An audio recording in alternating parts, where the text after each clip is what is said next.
Film don की कहानी शुरू होती है और हम देखते हैं बॉलीवुड के किंग शाहरुख खान को। इस फिल्म में इनका नाम डॉन है। डॉन पेरिस में कोकेन की डील मतलब के सौदा करने आया होता है। वहाँ के गार्ड्स उससे उसका सामान ले लेते हैं, जिनमें एक चश्मा और उसका डब्बा भी होता है। उसने किसी टीजे नाम के आदमी से सौदा करना होता है। डॉन उन्हें कोकेन तो देता है, लेकिन बदले में वो पैसे देने की बजाय डॉन को मारना चाहते होते हैं। लेकिन डॉन तो डॉन होता है। वो अपनी गर्दन के पीछे हाथ रखकर अपनी घड़ी का बटन दबाता है, जिससे उसके उस चश्मे वाले डब्बे की लाइट्स चलना शुरू हो जाती हैं, क्योंकि उस डब्बे में बम होता है। फिर डॉन उन पर हमला करता है, जिसके बाद वो चश्मे वाला डब्बा फट जाता है। टीजे के आदमियों से निपटने के बाद जब डॉन टीजे को मारने वाला होता है, तो टीजे उससे कहता है, अगर तुमने मुझे मार दिया तो मेरे आदमी तुम्हें ज्यादा दिन जिंदा नहीं छोड़ेंगे, तुम पकड़े जाओगे डॉन। जिस पर डॉन कहता है, डॉन को पकड़ना मुश्किल ही नहीं, नामुमकिन।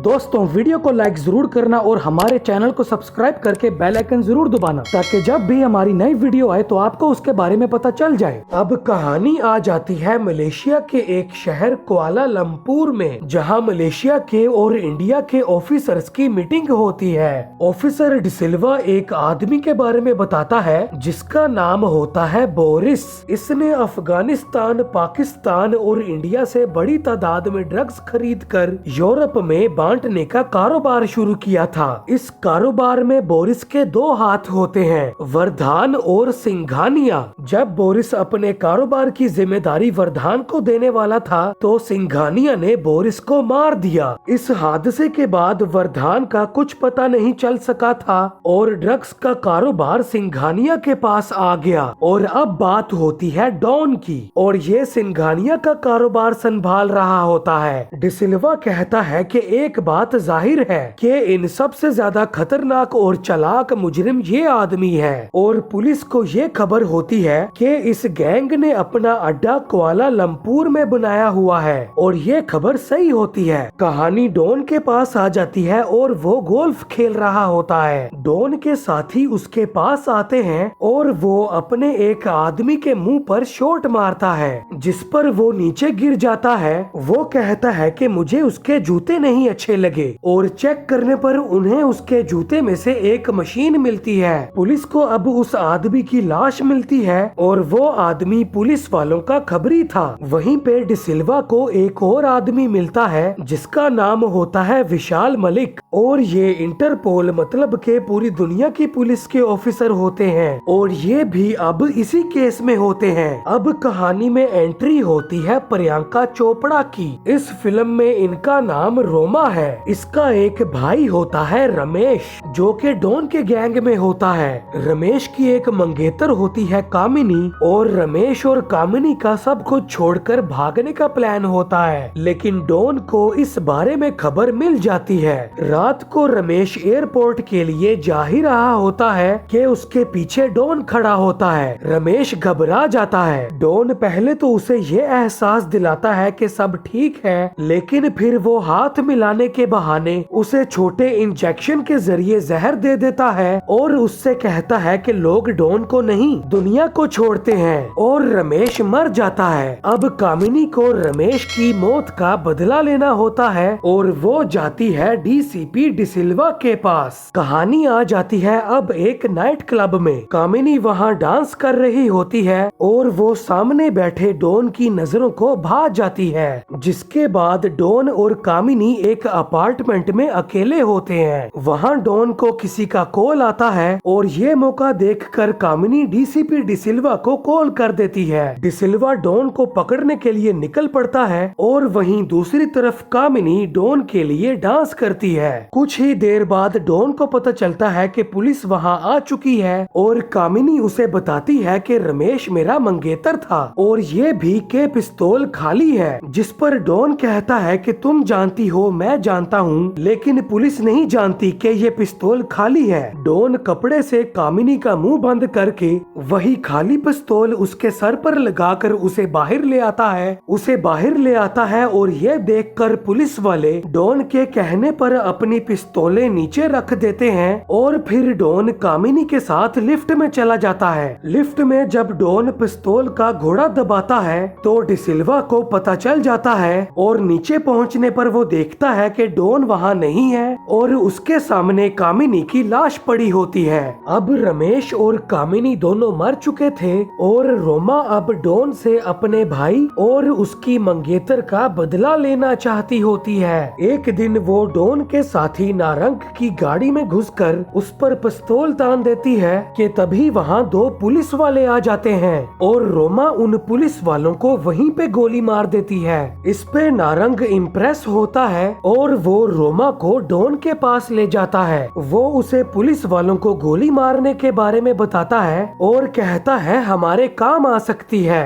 उससे बात करते हुए जब डॉन उसके पास आता है तो रोमा मेज पर से छुरी उठाकर डॉन के गले पर लगाती है, लेकिन डॉन भी डॉन है। वो उल्टा छुरी उसके गले पे रख देता है और फिर वो उसके कान में कहता है कि मुझे जंगली बिल्लियां बहुत पसंद हैं। डॉन को रोमा पसंद आती है और वो उससे कहता है आज से तुम हमारे साथ काम करोगी। रोमा ने जिन पुलिस वालों पर गोलियां चलाई थीं, वो गोलियां भी नकली थीं और वो पुलिस वाले भी नकली थे। बाद में रोमा उनको पैसे देती है और ये डॉन के गैंग में घुसने का रोमा का प्लान था। डॉन एक डिस्क तैयार करता है जिसमें उसके सारे कारोबार की जानकारी और कॉन्टैक्ट्स होते हैं और इस डिस्क को डॉन तिजोरी में रखता है। अब कहानी आ जाती है इंडिया में। डॉन एक जिराज नाम के आदमी से सौदा करने इंडिया आता है। वहाँ डॉन को जिराज के पास पैसे नजर नहीं आते और जब डॉन अपना ब्रीफ केस उसकी तरफ फेंकता है तो उसमें बॉम्ब होता है जो कि फट जाता है और अब डॉन गाड़ी में वहाँ से भाग रहा होता है और उसके पीछे पुलिस लगी होती है क्योंकि पुलिस को डॉन के इंडिया आने की खबर मिल गई थी। डिसिल्वा तो हर हाल में डॉन को पकड़ना चाहता होता है। गाड़ी भगाते हुए डॉन का एक्सीडेंट हो जाता है और फिर थोड़ी देर बाद वो गाड़ी से उतरकर जंगल में चला जाता है। डिसिल्वा और उसका साथी डॉन को ढूंढने जंगल में जाते हैं और डिसिल्वा को डॉन मिल जाता है। अब डिसिल्वा डॉन को मार नहीं सकता था और डॉन अपने आप को गिरफ्तार होने देने वाला नहीं था, तो वो डॉन के सर पर पिस्तौल मारकर उसे बेहोश कर देता है और फिर डिसिल्वा अपने साथी को जाकर ऐसे दिखाता है जैसे उसे डॉन मिला ही नहीं। वहीं दूसरी तरफ डॉन के साथियों को लगता है कि डॉन मर चुका है। अब कहानी में एंट्री होती है एक आदमी की जिसका नाम होता है विजय, जो कि हूबहू बिल्कुल डॉन जैसा दिखता होता है। ये अपने साथ एक बच्चे को पाल रहा होता है जिसका नाम होता है दीपू। डिसिल्वा विजय की जानकारी निकालता है और फिर वो उससे मिलने जाता है। जब वो डॉन की तस्वीर देखता है तो पहले तो उसे यकीन ही नहीं आता। उन दोनों में अब ये बात तय हो जाती है कि विजय डॉन बनकर डिसिल्वा के लिए काम करेगा और बदले में डिसिल्वा दीपू की तालीम की पूरी जिम्मेदारी लेगा। अब कहानी एक आदमी के पास आ जाती है जिसका नाम होता है जसजीत। इसकी बीवी मर चुकी होती है और इसका बेटा लापता होता है। कहानी वक्त में पीछे आ जाती है जब वो एक कंपनी में नौकरी करता था। एक दिन जब वो अपनी नौकरी से वापस आ रहा होता है तो देखता है कि चौकीदार को गोली लगी हुई है और वहीं पीछे से कोई उसको अगवा कर लेता है। अब जसजीत एक डब्बे में बंद होता है और उसमें उसे अगवा करने वाले की आवाज आ रही होती है। अगवा करने वाले के पास जसजीत की बीवी भी होती है और अपनी बीवी को उससे छुड़वाने के लिए जसजीत को अपने बॉस की तिजोरी में से 50 करोड़ के हीरे लाकर अगवा करने वाले को देने होंगे। जसजीत के बॉस का दफ्तर 25वीं मंजिल पर होता है। अगवा करने वाला जसजीत को बिल्डिंग के टेरेस पर पहुंचा देता है और वो बिल्डिंग के बाहर से रस्सी से लटक कर 25वें फ्लोर पर आता है और शीशा काट के अंदर घुसता है। तिजोरी खोलने के लिए उसे फिंगरप्रिंट चाहिए था और उसके बॉस ने मेज पर अपना हाथ रखा था। जसजीत वहां से फिंगरप्रिंट लेता है और लैपटॉप के जरिए वो तिजोरी को खोलता है और इस तरह जसजीत वो हीरे निकाल लेता है। लेकिन जब वो बिल्डिंग के नीचे आता है तो उसके सामने पुलिस खड़ी होती है क्योंकि सामने वाली बिल्डिंग में एक औरत ने जसजीत को देख लिया था। जसजीत डिसिल्वा को बताता है कि वो ये मजबूरी में कर रहा है और उसकी बीवी को किडनैप मतलब के अगवा किया हुआ है, लेकिन डिसिल्वा उसे गिरफ्तार करने लगता है, जिस पर मजबूरन जसजीत को वहाँ से भागना पड़ता है। उसने सामने खड़ी गाड़ी के पास जाना होता है। डिसिल्वा जसजीत की टांग में गोली मार देता है, वो नीचे गिर जाता है और गाड़ी उसके आगे से गुजर जाती है और जसजीत गिरफ्तार हो जाता है। अब जसजीत की बीवी मर जाती है, उसका बेटा भी लापता होता है और उसे जेल हो जाती है। अगर डिसिल्वा जसजीत को गोली ना मारता तो शायद उसकी बीवी बच जाती और अब इस तरह डिसिल्वा जसजीत का दुश्मन बन जाता है। कहानी विजय के पास वापस आ जाती है और वो डिसिल्वा के साथ डॉन के पास आया होता है। डिसिल्वा ने डॉन को एक डॉक्टर के पास बेहोश रखवाया होता है और वहाँ डिसिल्वा विजय को बताता है कि मैंने दीपू की एडमिशन मलेशिया के इंटरनेशनल स्कूल में करवा ली है। मैं डॉन के बारे में जितना जानता हूँ वो सब तुम्हें बता दूंगा। जब डॉन यानी कि तुम अपने साथियों के पास पहुँचोगे तुम जख्मी और बीमार होगे, अपनी याददाश्त खो चुके होगे। अब डॉक्टर विजय का ऑपरेशन करके उसके जिस्म पर वैसे ही निशान बना देता है जैसे डॉन के जिस्म पर होते हैं। वहीं दूसरी तरफ डॉन की किसी दवाई के ओवरडोज की वजह से मौत हो जाती है, जिस पर डिसिल्वा डॉक्टर से कहता है कि इस हादसे के बारे में तुम और तुम्हारी टीम कुछ नहीं जानते। वहीं दूसरी तरफ जसजीत भी अब जेल से बाहर आ जाता है और उसे अपने बेटे का कोई अता पता नहीं होता। डिसिल्वा अब विजय को डॉन बना देता है और पुलिस वालों को वो बेहोशी की हालत में मिलता है। डॉन की गाड़ी से मिलने वाला पासपोर्ट मलेशिया का होता है, इसलिए उनको कानूनन डॉन को मलेशिया लाना पड़ता है। डॉन को मलेशिया लाने पर डॉन की गैंग उनका रास्ता आगे और पीछे से बंद करके वो वहाँ धुएं वाले ग्रेनेड फेंकते हैं। फिर वहाँ बाइक वाले आ जाते हैं और उन पर बंदूकें तान देते हैं और फिर वहाँ आती है रोमा। वो एम्बुलेंस के ऊपर चढ़कर उसकी छत पर ऊपर आए हुए हेलीकॉप्टर के हुक लगाती है। एम्बुलेंस को हेलीकॉप्टर से उठवाकर दूसरी सड़क पर ले आते हैं। बाइक वाले पुलिस वालों की गाड़ियों के टायर्स में गोली मारकर उन्हें पंचर कर देते हैं और इस तरह वो डॉन को वहां से निकाल लेते हैं। दोस्तों अब डॉन मर चुका है और विजय डॉन बनकर डॉन की गैंग में घुसा हुआ है और वो डीसीपी डिसिल्वा के लिए काम कर रहा है, तो इसलिए अब से मैं विजय को डॉन कहूँगा। अब नारंग उसको उसका नाम डॉन और उसके साथियों का नाम बताता है, लेकिन डॉन को तो कुछ पता ही नहीं होता। डिसिल्वा ने विजय के डॉन बनने के बारे में किसी को नहीं बताया था। वहीं दूसरी तरफ डॉन के साथी उसकी याददाश्त वापस लाने की कोशिश कर रहे होते हैं। नारंग उसे उस डिस्क के बारे में भी बताता है जो कि डॉन ने खुद बनाई थी और वो उसे ये भी बताता है कि इसमें हमारे कॉन्टेक्ट्स, बैंक अकाउंट नंबर्स और उनके पासवर्ड्स की इंफॉर्मेशन रिकॉर्डेड है। अब वो डिसिल्वा को कॉल करके कहता है कि हम डॉन जी के बारे में काफी कुछ जान गए हैं, जिस पर डिसिल्वा उसे बताता है कि क्या करना है। अब डॉन डिसिल्वा की बताई हुई जगह पर जाता है और उसके कुछ साथी भी वहाँ उसके साथ होते हैं। वहाँ उन्हें पुलिस के सायरन की आवाज सुनाई देती है, जिस पर वो गाड़ियों में बैठकर वहाँ से जाने लगते हैं। पुलिस की गाड़ी सिर्फ एक होती है जिसे डिसिल्वा चला रहा होता है और वो डॉन के पीछे होता है। गाड़ी चलाते हुए डॉन के तेवर बदल जाते हैं। वो कंटेनर के नीचे से गाड़ी गुजारता है और इस तरह वो डिसिल्वा से पीछा छुड़वा कर बहुत खुश होता है। अब डॉन अपने साथियों को बता देता है कि उसे सब याद आ गया है और उसके साथी उसका यकीन कर लेते हैं। अब वो एक पार्टी करते हैं जिसमें वो डॉन की याददाश्त वापस आने का जश्न मनाते हैं। दोस्तों कहानी में पहले मैंने आपको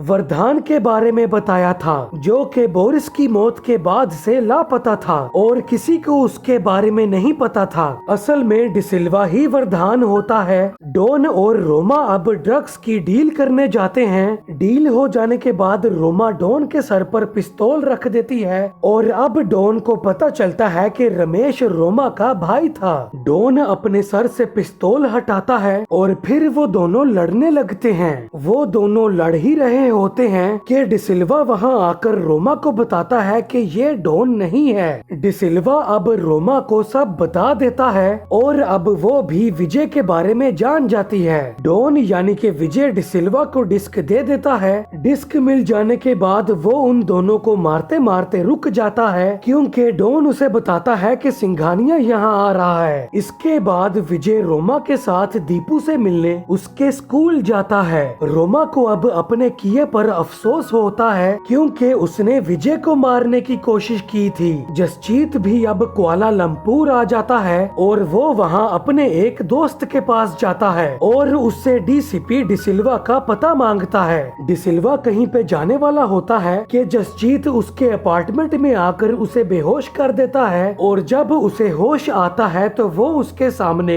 हाथ में पिस्तौल लिए बैठा होता है। जब वो उससे कहता है कि मुझे जाने दो तो जसजीत उस पर अपना गुस्सा निकालने लगता है और उसे अपनी बीवी और बेटे की तस्वीर दिखाता है। जसजीत का बेटा दीपू होता है और डिसिल्वा उसे पहचान लेता है। वो उससे कहता है कि मैं उसका पता तुम्हें मेरे वापस आने के बाद ही बताऊंगा। वो डिसिल्वा को जाने तो देता है लेकिन उसके ब्रीफ केस के बिना। अब कहानी आ जाती है एक पार्टी में जहाँ सिंघानिया आया होता है। वहाँ वो एक ड्रिंक पीता है जिसके बाद उसकी हालत खराब होने लगती है और वो बाथरूम में जाकर उल्टियाँ करने लगता है। उसके नाक से खून भी निकलता है और पीछे देखने पर वो हैरान हो जाता है क्योंकि वहाँ डिसिल्वा मतलब के वरदान खड़ा होता है। डिसिल्वा ने एक लड़की को जहर पकड़ाया था जिसे उसने ड्रिंक में डाला और वो ड्रिंक उसने सिंघानिया को जाकर दी और वो मर जाता है। अब वहाँ गोलियां चलने लगती हैं क्योंकि वहाँ पुलिस आ जाती है। सब लोग वहाँ से भागने लगते हैं। रोमा वहाँ से बच के निकल जाती है लेकिन डॉन मलिक साहब के हाथ आ जाता है और वरदान भी डिसिल्वा बनकर पुलिस के साथ मिल जाता है। डिसिल्वा को वहाँ गोली लगती है और वो गोली चलाने वालों के पीछे जाता है। गोली चलाने वाला उल्टा डिसिल्वा पर पिस्तौल लगा देता है। अब वो डिसिल्वा को वैन में ले जाते हैं। वहाँ से जाते हुए जब पुलिस वाले वैन के ड्राइवर को गोलियां मारते हैं तो वैन ठुक जाती है और वहाँ धमाका हो जाता है और इस हादसे में डिसिल्वा मर जाता है। कहानी विजय के पास आ जाती है। वो उन्हें बताता है कि वो डीसीपी डिसिल्वा का खबरी है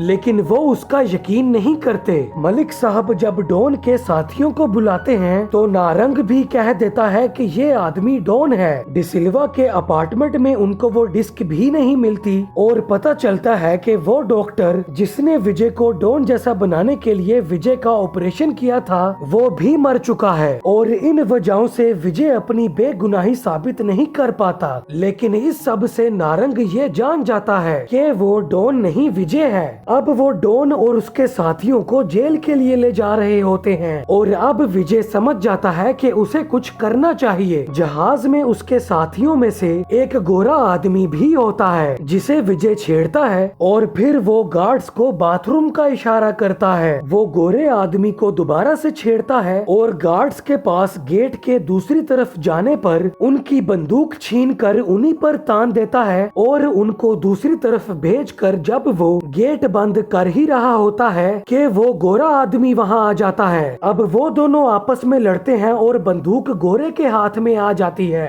लेकिन विजय जहाज का दरवाजा खोल देता है और हवा के प्रेशर से वो दोनों जहाज से बाहर निकल जाते हैं और अब हवा में उन दोनों में पैराशूट के लिए लड़ाई होती है। पैराशूट मिल जाता है डॉन को और वो गोरा आदमी नीचे गिरता जाता है। डॉन जमीन पर आ जाता है और इस तरह वो जेल जाने से बच जाता है। दोस्तों, डिसिल्वा ने वो डिस्क अपने अपार्टमेंट में छोड़ दी थी और क्योंकि जसजीत डिसिल्वा के अपार्टमेंट में था वो डिस्क उसको मिल गई थी और उसका दोस्त एक ऐसे आदमी को जानता होता है जो उस डिस्क को बिकवा सकता था। लेकिन जसजीत को तो सिर्फ अपना बेटा दीपू चाहिए था और वो उस आदमी को उस डिस्क के बारे में बता देते हैं। और दूसरी तरफ डॉन सबसे पहले रोमा से मिलता है। वो डिस्क ही अब विजय की बेगुनाही साबित कर सकती थी। पुलिस हर जगह उसे ढूंढ रही थी लेकिन रोमा एक जगह जानती होती है लेकिन वहाँ जाते हुए भी उन्हें रास्ते में पुलिस मिल जाती है जिस वजह से उन्हें वहाँ से भागना पड़ता है।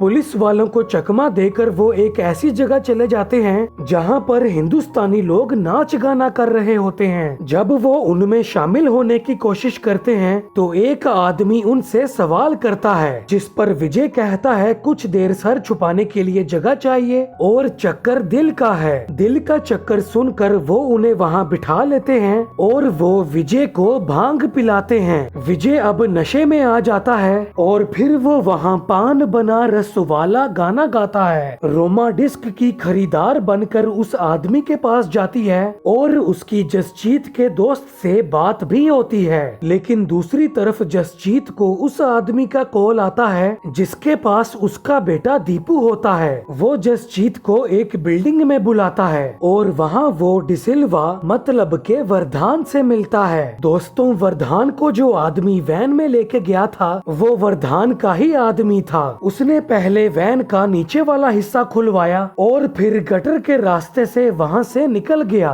वैन में 2 आदमियों की लाशें थीं जो के हादसा होने के बाद जल गईं और इस तरह वर्धान ने अपनी मौत का नाटक किया। वर्धान के पास उसका बेटा दीपू होता है। वर्धान अब जसजीत से वो डिस्क मांगता है। जसजीत किसी को कॉल करता है और कहता है मेरा आदमी 7 बजे पहुंचेगा। वर्धान उन दोनों को एक कमरे में बंद करवा देता है। अब जसजीत बहुत वक्त के बाद अपने बेटे से मिलता है। वक्त अब 7 बजे से ज्यादा हो जाता है, जिस पर वो वर्धान के कहने पर उस कमरे में जाते हैं। लेकिन जसजीत अपने बेटे के साथ वहाँ से भाग चुका होता है। वहाँ जसजीत को साथ वाली बिल्डिंग में जाने के लिए एक रास्ता मिलता है। वो अपने बेटे को अपने ऊपर चढ़ाकर दूसरी बिल्डिंग में जाता है और जब तक वर्धान के आदमी वहाँ पहुँचते हैं जसजीत वहाँ से जा चुका होता है। विजय को रोमा से जसजीत के दोस्त का पता चलता है और विजय उससे बंदूक की नोक पर पूछ लेता है कि जसजीत कहाँ है। विजय भी उस बिल्डिंग के पास जाता है और वो जसजीत को देख लेता है। जसजीत अब अपने बेटे के साथ जा रहा होता है और विजय उसका पीछा कर रहा होता है। लेकिन एक जगह पर जसजीत विजय के पीछे आ जाता है। अब वो दोनों आपस में लड़ने लगते हैं, लेकिन फिर दीपू वहाँ आकर अपने पापा को बताता है कि ये विजय चाचा हैं। अब वो तीनों इकट्ठे होते हैं। जसजीत अब विजय का एहसानमंद होता है क्योंकि उसने दीपू का ख्याल रखा था। वो विजय को डिस्क दे देता है और वहाँ जसजीत उन्हें वर्धान के बारे में बताता है कि वो मरा नहीं है और डीसीपी डिसिल्वा ही वर्धान है। अब विजय को सब समझ आ जाता है कि वर्धान ने उसे डॉन बनाया, डिस्क हासिल की, सिंघानिया को मारने का मौका भी मिला और अपनी मौत का नाटक रचाकर विजय को डॉन की मौत मरने के लिए छोड़ दिया और अब वो वर्धान से बदला लेने का सोच लेता है। वर्धान अब डिस्क लेने के लिए जसजीत की बताई हुई जगह पर आता है और जसजीत नीचे खड़ा होता है। जसजीत के कहने पर वो पैसों वाला बैग नीचे फेंक देता है। पैसे चेक कर लेने के बाद वो वर्धान को बता देता है कि डिस्क कहाँ मिलेगी, लेकिन वहाँ जाने पर वर्धान को ब्रीफ केस में डिस्क मिलती ही नहीं और अब वहाँ विजय आ जाता है। उसने तो वर्धान को मारने का सोचा होता है और वो डिस्क विजय के पास होती है। वर्धान उससे सॉरी बोलता है और कहता है अभी भी वक्त है, मेरे साथ हो जाओ, जिस पर अब विजय वो डिस्क निकालता है। वहाँ नीचे पुलिस भी आई होती है और वो विजय का इशारा समझ जाती है। अब वहाँ हेलीकॉप्टर आ जाता है। विजय उस डिस्क को तोड़ देता है और अब वो दोनों लड़ने लगते हैं। मलिक साहब भी वहाँ आ जाते हैं और विजय के पास अब वर्धान को वहाँ से नीचे गिरा देने का मौका मिल जाता है, लेकिन वो वर्धान को पुलिस के हवाले कर देता है। अब विजय को एम्बुलेंस में डाला जा रहा होता है कि रोमा उससे आकर कहती है आखिर तुमने अपनी बेगुनाही साबित कर ही दी और वो विजय से आई लव यू भी कहती है, जिस पर विजय कहता है कि मुझे भी जंगली बिल्लियाँ बहुत पसंद हैं। एम्बुलेंस के वहाँ से जाने के बाद रोमा को याद आता है कि मुझे जंगली बिल्लियाँ बहुत पसंद हैं, ये उससे डॉन ने कहा था, जिस पर वो मलिक साहब को बताती है कि ये डॉन है। दोस्तों, वर्धान से पहाड़ पर मिलने से पहले डॉन ने अपनी पुरानी साथी अनीता से राब्ता किया था और उस एम्बुलेंस की ड्राइवर अनीता थी। डॉन अब अस्पताल में नहीं बल्कि एयरपोर्ट पर होता है और वहाँ उसके लिए एक हेलीकॉप्टर खड़ा होता है। दोस्तों, जब डॉक्टर ने डॉन को बेहोश रखने के लिए उसे बेहोशी की दवाई लगाई थी तो उसने वो सुई उतार दी थी और वो सारा वक्त बेहोश होने का नाटक करता रहा और उसने विजय और वर्धान की सारी बातें भी सुन ली थी। विजय का ऑपरेशन हो जाने के बाद डॉन में और विजय में दिखने में कोई फर्क नहीं था। विजय विजय को उसके कमरे से उठाकर निकाला और अपने कमरे के बेड पर लेटा दिया। डॉन ने विजय को एक दवाई लगा दी जिसकी वजह से वो बाद में मर गया और डॉन विजय बनकर विजय के कमरे में जाकर उसके बेड पर लेट गया। और इस तरह हमें पता चलता है कि डॉन तो कभी मरा ही नहीं था, वो पूरा वक्त विजय बनने का नाटक करता रहा। अब डॉन अनीता के साथ होता है और उसके पूछने पर वो उसे डिस्क के बारे में बताता है कि वो नकली है, उसमें कभी कुछ था ही नहीं, और कहता है एक बात हमेशा याद रखना, डॉन को पकड़ना मुश्किल ही नहीं और ये तो हम भी जानते हैं नामुमकिन है। दोस्तों वीडियो को लाइक जरूर करना और हमारे चैनल को सब्सक्राइब करके बेल आइकन जरूर दबाना ताकि जब भी हमारी नई वीडियो आए तो आपको उसके बारे में पता चल जाए। और अगर आपने इसी तरह की और मजेदार वीडियोस देखनी है तो लेफ्ट या राइट जो सी मर्जी वीडियो को क्लिक कर लो।